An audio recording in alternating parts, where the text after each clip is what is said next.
Nós estamos aqui hoje em mais um Papo Fácil. Eu estou com o Felipe Calisto, ele é CEO da Sankhya. Isso. Muito obrigado, Felipe, pela oportunidade de conhecer a Sankhya, que eu não conhecia, eu conhecia muito superficialmente. Você me contou coisas interessantíssimas. Vamos compartilhar um pouco com quem está nos vendo, um pouquinho da essência da história da empresa e onde vocês chegaram hoje. Beleza, Xandó, eu que agradeço a oportunidade. Você me contava que vocês se estabeleceram há cerca de 30 anos, Isso. trabalhando com algo que era a febre na época, os ERPs. Todo mundo precisava de um, né? Sim, e na época a gente não tinha essa conectividade que tem hoje, né? Não tinha essa facilidade de saber o que está acontecendo no mundo, né? O que está acontecendo na concorrência, né? O que está acontecendo nas capitais. Então a gente começou atendendo uma necessidade local, de pequenas empresas que não tinham ainda capacidade nem de se informatizar, né? Porque a informatização em 89 estava começando no Brasil. E aí a gente começou atendendo assim, aquela parte operacional, né? De simplesmente integrar as áreas de uma empresa. Isso já parecia uma magia, né? Parecia um milagre. Parecia um milagre. Lançava a nota, já estava tudo lançado, contábil, fiscal, contas a pagar. O cliente não acreditava, falava, cara, já foi para o conta receber, já foi, baixou estoque, foi para a contabilidade. Tempos heróicos. Pô, bons tempos. Bons tempos. E pioneiros, né? Eu acho assim, é bacana que a gente participou do início desse movimento. Bom, você me contava que de lá para cá, né, começou dessa forma, vocês transicionaram para desenvolvimento em Windows, que obviamente o mundo saiu da versão DOS, que era o Clipper que vocês usavam, que eu usei pra caramba também. Saudoso Clipper. Mas enfim, você me contou uma coisa que me chocou, que a hora que vocês estavam no meio do projeto da transição para o Windows, o que falavam para vocês? Pois é, cara, a gente tinha acabado de lançar, né? A gente começou a desenvolver a versão Windows em 95.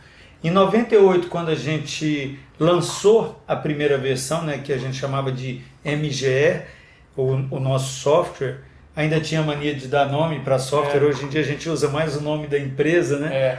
Então, na época, em 98 a gente lançou e fomos para uma feira da Condex em Las Vegas, eu e meu irmão. Chegamos lá, o pessoal falou, não, agora o que está valendo no mundo é só desenvolvimento Java, desenvolvimento web.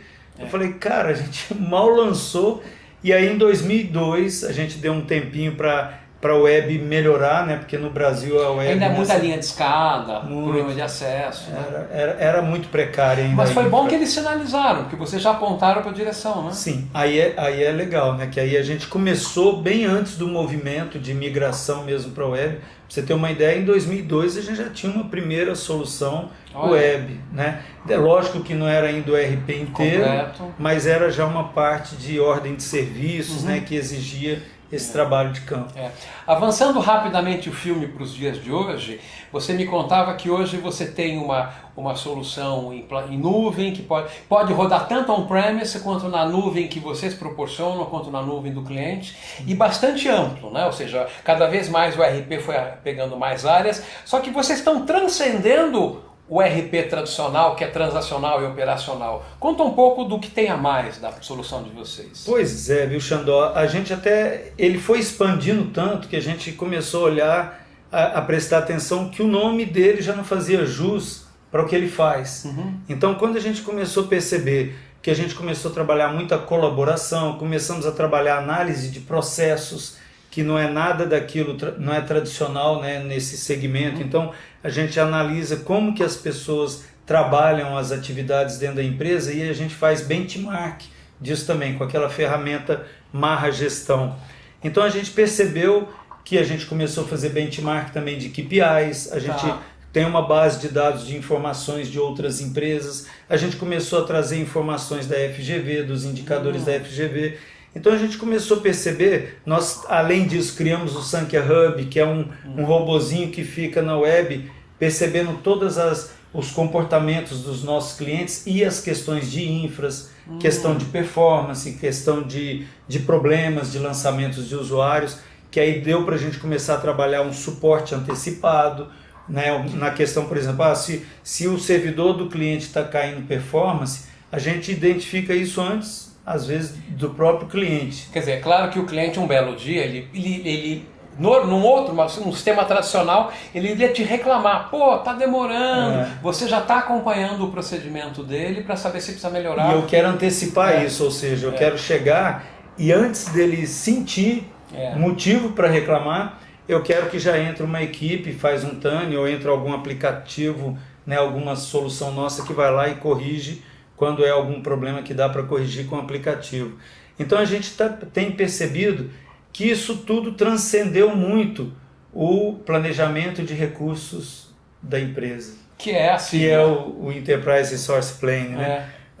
A gente começou a ver o seguinte, cara, hoje em dia a nossa solução está muito mais para uma plataforma de inteligência empresarial do que planejamento de recursos. Sim. Tanto é que na nossa plataforma, há muito tempo, desde 2015, a gente já trabalha com um módulo de planejamento estratégico integrado a toda a solução. Você precisa contar essa história, porque quando você me contou, você fala que é uma solução única, e possivelmente seja, embora eu não esteja hoje transitando mais na área de ERP, fiz isso há muitos anos, mas eu não tenho conhecimento. Então conta um pouquinho do que é essa parte estratégica no sistema. Xandó, é genial. Assim, quando a gente desenvolveu, a gente não tinha ideia que ia ser tão fantástico. Aí, como usuários, a gente viu tanto que isso é fantástico. Porque às vezes, como desenvolvedor, você olha assim e fala, cara, o desafio é grande, mas eu não sei se isso vai dar um efeito tão forte.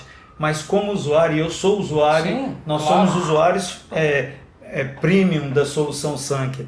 Então, nós, assim, quando a gente lançou em 2015, nós fomos usar essa parte de gestão estratégica, onde você desenha todo o seu mapa estratégico, que você saiu, gastou um fim de semana ou uma semana no rancho com seus colegas fazendo planejamento, e você sai de lá agora, joga isso dentro do RP e ele acompanha em tempo real tudo que está acontecendo. Então, e ficou claro para todo mundo da nossa equipe qual é a participação deles na estratégia. Quer dizer, em tempo real, você consegue capturar os dados do ERP e ver o quanto eles estão aderentes à estratégia estabelecida. Posso dizer que é isso? Exato. E eu posso antecipar problemas. Então, ou seja, se tem um determinado gerente comercial, executivo comercial, que tem uma meta de vendas de X, para essa meta de venda ser cumprida, ele tem vários fundamentos. A gente acompanha também os fundamentos e a gente já avisa ele no início do mês, olha, se você não prospectar mais ou se você tiver com esse nível, com essa taxa sua de conversão, você não vai atingir sua meta. Então a gente começou a trabalhar antes do leite derramar. Entendi. A gente começa a trabalhar o problema antes de acontecer e você tem muito mais previsibilidade. E não tem gol de canela, eu costumo brincar com a turma, né? Gol de placa tem que ser. Gol de placa. Porque o gol de canela é o seguinte, você fez uma meta, ninguém está gerenciando nada e de repente você cumpriu a meta. Cara, deve ter sido sem querer, porque se você não tem nenhum instrumento para medir aquilo... Aí dobra a meta. Ainda tem essa técnica, né, que é muito sofisticada, né? Mas assim, uma coisa que ficou muito bacana e a gente sentiu isso muito forte na nossa cultura de gestão é que a gente ficou muito mais exigente para montar uma meta, porque a partir do momento que você montou a meta, ela cai no seu mapa estratégico, é um painel eletrônico que está recebendo os inputs eletronicamente, né, do sistema de ERP o tempo todo, e você vai ter que cumprir. Aí tem uma brincadeira que a turma fala, né, que é frase nossa lá, que é o seguinte, 99 não é 100. Não Ou é seja, mesmo. se você combinou comigo 100, você vai ter que cumprir 100. E isso passa a ser uma disciplina que é muito importante na empresa. A empresa tem que ter essa disciplina, esse rigor. Não, com certeza. O nosso tempo se esgotou, mas eu queria te falar uma coisa. Quando você fala em ERP, você fala, são sistemas geralmente operacionais, transacionais, não costuma ser algo emocionante, mas vou te falar, eu fiquei tocado pela história que você me contou, um trabalho bonito, um trabalho de vocês, de Uberlândia, terra do Uber, Obrigado, como você falou. terra do Uber. Deveria ser, né? Deveria ser. Então, assim, eu quero já deixar meio que pré-marcado, a gente daqui a alguns meses voltar a conversar, porque cada uma dessas coisas que você falou, acho que mereceria uma revisita mais aprofundada. Então, eu quero te agradecer por a gente ter podido ter essa conversa e vamos já ficar agendado de mais pra frente voltar a falar. Pode ser? Vai ser um enorme prazer para mim, Xandó. Tá muito bom, obrigado. muito obrigado. Esse foi aqui mais um Papo Fácil com o Felipe Caisto, CEO da Sankia. Muito obrigado. Obrigado, um abraço.